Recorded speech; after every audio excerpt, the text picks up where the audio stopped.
Bonjour, dans cette vidéo, vous verrez comment partager un fichier à partir de l'application Google Disc sur iPad.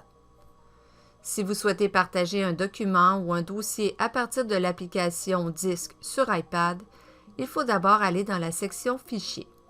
Ensuite, en appuyant sur les trois petits points d'un fichier à partager, vous verrez la fonction Partager.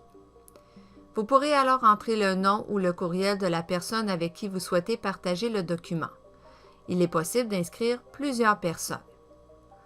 Lorsqu'il est écrit « Éditeur », la personne pourra donc écrire dans votre fichier et même le supprimer.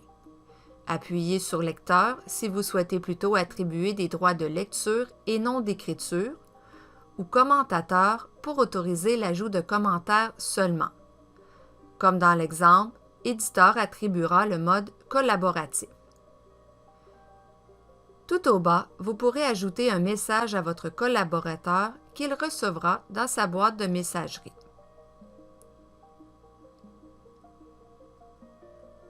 Remarquez alors l'icône de partage qui apparaît maintenant sur le fichier. La gestion du partage peut également se faire directement dans un document. Il faut alors appuyer sur l'icône de partage pour retrouver le même menu que celui précédemment. Dans la section « Qui a accès », on peut voir à qui est partagé le document en appuyant sur la pastille. Vous pourrez alors gérer les droits de partage comme changer l'édition à la lecture ou aux commentaires ou tout simplement révoquer le partage avec cette personne comme dans la démonstration.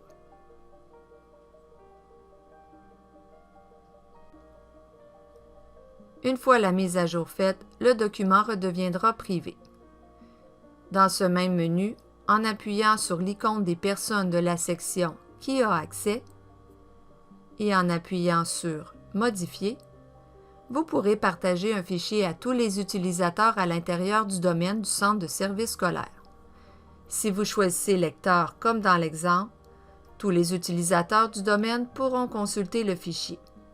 Mais attention, si vous choisissez « Éditeur », ils pourront tous écrire dans le document. En appuyant sur « Copier le lien », vous pourrez par exemple l'envoyer par courriel ou l'ajouter ailleurs en lien hypertexte.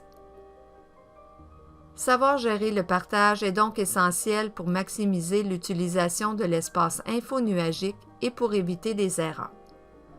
Ainsi, que ce soit à partir du disque ou d'un fichier, il est possible de gérer un partage et de le désactiver.